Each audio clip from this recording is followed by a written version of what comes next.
दोस्तों नमस्कार। नकारात्मकता एक ऐसी चीज़ है जो आपको डिप्रेशन तक ले जा सकती है और आपकी ज़िंदगी ख़त्म कर सकती है। जी हाँ दोस्तों, आज हम बात करेंगे कुछ ऐसे नकारात्मक लोगों का जो अब देश पे बोझ बन चुके हैं और वो कभी भारत के मेन स्ट्रीम मीडिया की जान हुआ करते थे, कभी उस मीडिया की धड़कन हुआ करते थे, लेकिन इस तरह का उन पे एक चक्र चलाया गया जिससे कि वो पैसा और चंद शह के लोलुपता में वो कहीं ना कहीं अपने पथ से पथभ्रष्ट हो गए और आज उस भ्रष्ट पथ को जस्टिफाई करने के लिए उल्टी पुल्टी दलीलें भी दे लेते हैं। जी हाँ दोस्तों, मैं बात कर रहा हूँ हमारे मुख्य धारा के 3 पत्रकार पुण्य प्रसन्न वाजपेयी, जिनका मैं बहुत बड़ा फैन था जब वो आज तक पे दस्तक लेके आते थे। लेकिन जिस कदर उनके विचारों में बदलाव आया है, जिस कदर वो नकारात्मक भावनाओं से ग्रसित और पीड़ित हो गए हैं, जिस तरह की उनकी नकारात्मक मानसिकता हो गई है, अब कोई उनको सुन ले तो वो डेफिनेटली उस नकारात्मकता से प्रभावित होकर और डिप्रेशन तक चला जाएगा। और इन तीनों ही पत्रकारों में एक समानता ये है कि इनको भारत में हो रही हर एक वो नेगेटिव और गलत घटनाएं तो दिखती हैं, लेकिन भारत में कुछ भी अच्छा होता हुआ नहीं दिखता इनको। इनकी रिपोर्टिंग में मैं बहुत बार सुनता हूं, 30 सेकंड 1 मिनट 2 मिनट तक सुनने के बाद लगता है कि कहीं ना कहीं मैं भी उस डिप्रेसिव इन्वायरमेंट है उसका शिकार ना हो जाऊं, क्योंकि ये डिप्रेशन में इसलिए आए हैं कि इनकी मानसिकता नेगेटिव करने के लिए इनको अलग अलग तरीके से फंडिंग किया गया।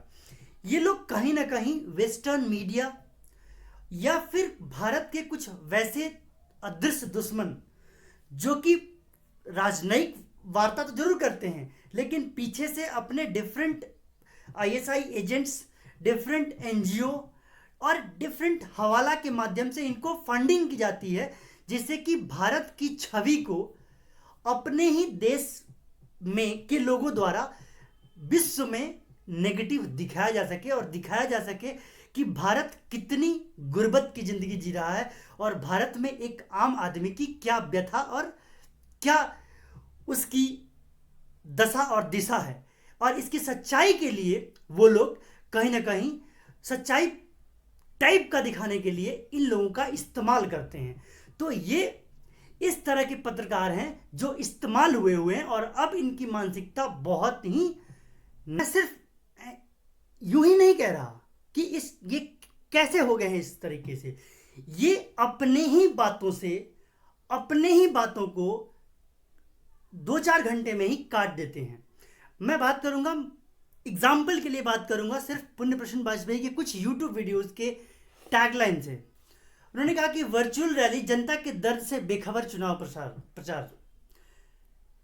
और यही पुण्य प्रसन्न वाजपेयी कहा करते थे कि जिस तरीके से चुनाव में गाड़ियों का आना होता है, जिस तरीके से 500 रुपये दे के जो भी वोटर्स हैं, सो कॉल्ड जो अटेंडीज हैं रैली के, उनको बुलाया जाता है, इसमें बहुत बड़ा पैसा वेस्ट होता है और इस चीज़ को रोकने के लिए, चीज़ों को सामान्य करने के लिए, खर्च रिड्यूस करने के लिए चुनाव का इन सब चीज़ों पे बैन लगना चाहिए।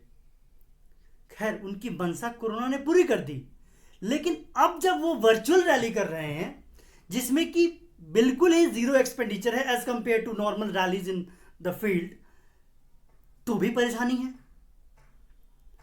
अब इसके बारे में क्या कहेंगे? जब वो था तो वो भी गलत था, जब आप हजार बसें भर के लेके आते थे लोगों को, उनको पैसा दे के लेके आते थे, तब तो गलत था ही था। अब वर्चुअल रैली कर रहे हैं, अब कोई वेस्टेज नहीं हो रहा, तो भी आपको परेशानी है। इसे कहते हैं नकारात्मकता। इसे कहते हैं कि किसी भी चीज में आप नकारात्मक ढूंढ लेते हैं, आपके ऐसे विचार और दृष्टिकोण बन जाते हैं। उसके बाद सुनिएगा, अनएम्प्लॉयड इंडिया, कंगाल होती कंपनियों के बीच एटलस बंद। मैं इनसे पूछना चाहूंगा कि इस कोरोना के दौर में, पर्टिकुलरली कोरोना की ही बात करूंगा मैं, वैसे आमतौर पे साइकिल कंपनीज को मार्केट में रहने के लिए अपने आप को as per are need improve करना था। अगर कोई साइकिल यूज़र ही नहीं है तो कंपनीज किस काम की रहेंगी, मुझे समझ नहीं आता। आदमी को भी पहले पूंछ हुआ करती थी, जब उसका यूज़ खत्म हो गया तो वो धीरे धीरे विलुप्त हो गई।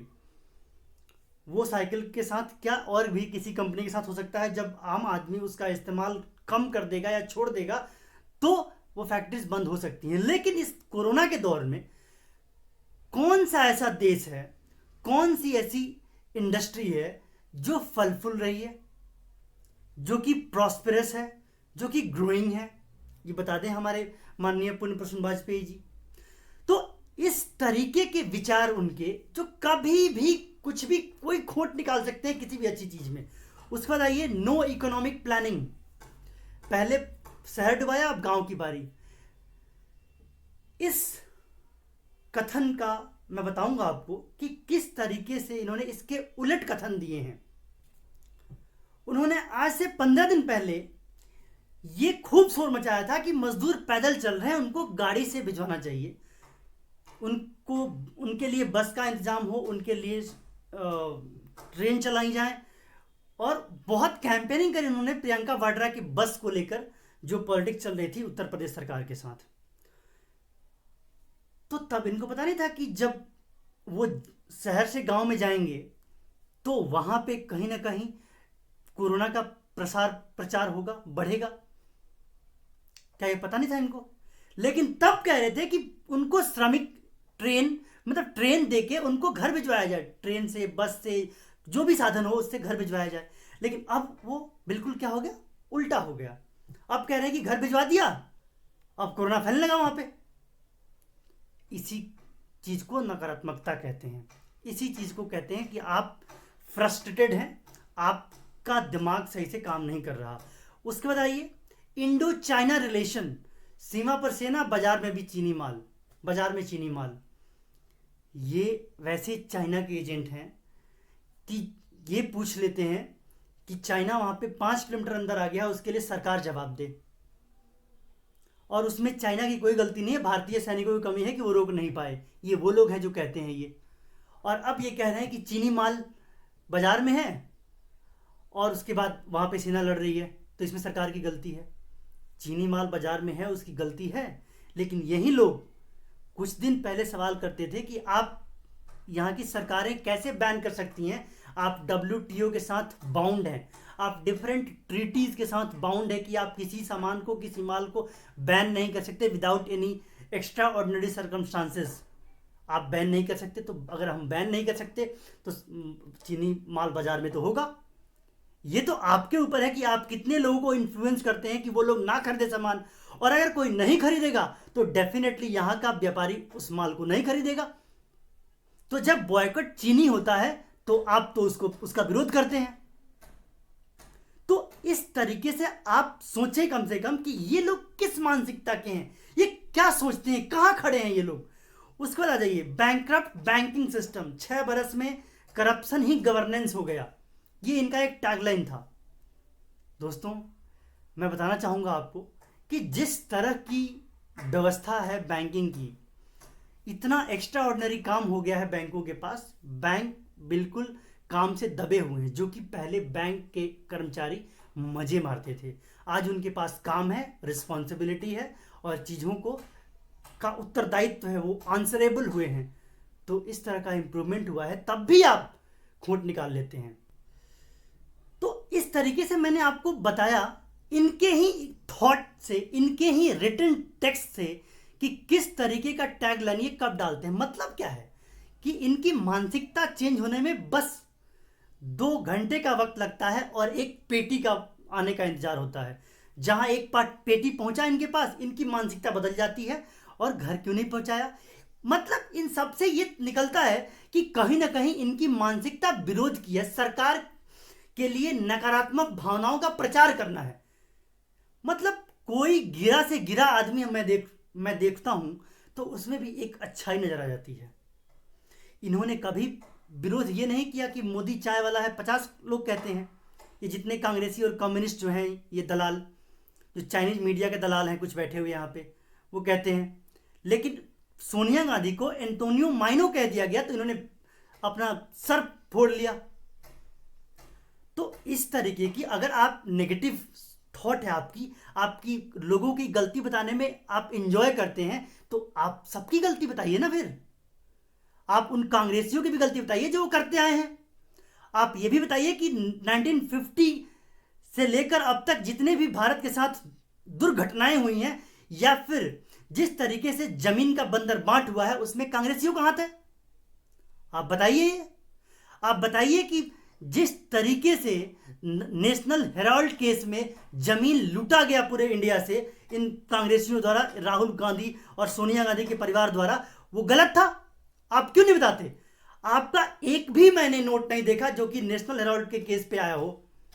आपका एक भी मैंने प्रतिक्रिया नहीं देखी आपकी कि पी चिदम्बरम के आईएनएक्स मीडिया केस में जब केसेस फाइल हुए थे और उसके बाद पहली चार्जशीट लगी है 10 दिन पहले, तो आपका उस पर कोई प्रतिक्रिया नहीं आया। क्या उनका नेगेटिव आपको दिखता नहीं है? और अगर उनका नेगेटिव नहीं दिखता तो क्यों ना कहें कि आप बिके हुए दलाल मीडिया के लोग हैं और आप सिर्फ वही लिखते हैं, वही बोलते हैं जिसके लिए आपको पैसा मिलता है। तो इस तरीके से तो नहीं चलेगा। अगर आप ये कहते हैं, आप क्लेम करते हैं कि हम गिरे दबे कुचले लोगों की आवाज बन के उठते हैं, तो गिरे दबे कुचले तो हर जगह है। वो हिंदू में भी है, मुसलमान में भी है, लेकिन आप उनमें पार्शियलिटी करते हैं। मैं उसके बीच में नहीं जा रहा, क्योंकि मेरी आज जो सोच है वो पॉजिटिव है। आप जिस तरीके से करते आए हैं वो कहीं ना कहीं दर्शाता है और ये पुख्ता सबूत देता है तार्किक तौर पे कि आप लोग कहीं ना कहीं बिके हुए इंसान हैं। उसके बाद आइए माननीय रवीश कुमार। ये महानुभाव ऐसे हैं जिनको आप कभी भी ऐसी पत्रकारिता करते हुए नहीं देखेंगे जिसमें ये लगता हो कि मोदी सरकार ने एक बहुत बड़ा अचीवमेंट किया है। आप कभी नहीं देखेंगे कि सरकार की ये बहुत बड़ी सफलता है। ये लोग उसमें भी प्रश्न चिन्ह उठा देंगे कि आप सर्जिकल स्ट्राइक जो है वो फर्जिकल स्ट्राइक है, उसका सबूत दें। सबूत मांग लेते हैं ये। आज तक इन्होंने कभी ये सबूत नहीं मांगा कि नेशनल हेराल्ड में क्या हुआ। आज तक इन्होंने कभी सबूत नहीं मांगा कांग्रेसियों से कि ये जो नेपाल का बॉर्डर डिस्प्यूट है 2% इलाके का, वो क्यों रहा, उसका सबूत दिया जाए, वो क्यों है। आज तक ये कभी कांग्रेसियों से उस चीज़ का सबूत नहीं मांगेंगे जो कोल स्कैम में हुआ था, जो कॉमनवेल्थ घोटालों में हुआ था, उसका कोई सबूत नहीं मांगेंगे।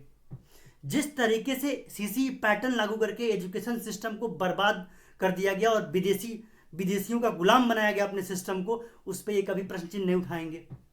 तो इस तरह के माननीय ये रवीश कुमार और अभिसार शर्मा भी ऐसे उन्हीं में से पत्रकार हैं जो चंदन गुप्ता मर्डर केस को इन्होंने जायज ठहराया था।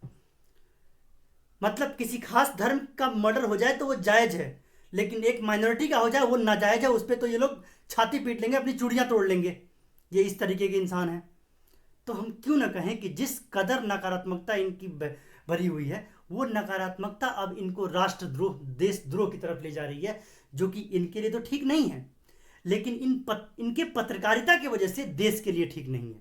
अगर एज अ इंडिविजुअल कोई अगर डिप्रेशन में जाता है, नकारात्मक भावना के गर्त में जाके और फिर डिप्रेशन में जाता है और फिर पागलपन के दौर तक पहुंचता है, उससे देश को कोई नुकसान नहीं हो सकता, ज़्यादा नुकसान नहीं हो सकता।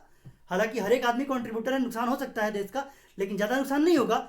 लेकिन अगर आप किसी के बहकावे पर, अगर किसी के साथ मिलकर आप चंद पैसों के लिए अगर देश की व्यवस्था को, देश को बदनाम कर रहे हैं, तो इसमें देश का बहुत भारी नुकसान है और इसलिए देश को बहुत भारी कीमत चुकानी पड़ती है।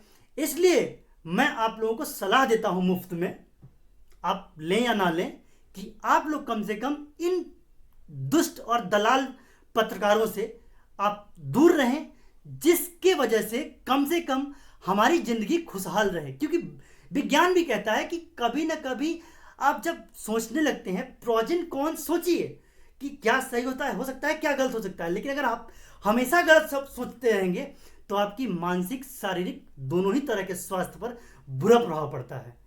तो इस तरीके से आप कुछ पॉजिटिव सोच लें, शायद आपके लिए भी बेनिफिशियल होगा और चंद पैसों के लिए कम ही मिलेगा तो भी काम चल जाएगा। बहुत बहुत धन्यवाद आप सबका। नमस्कार।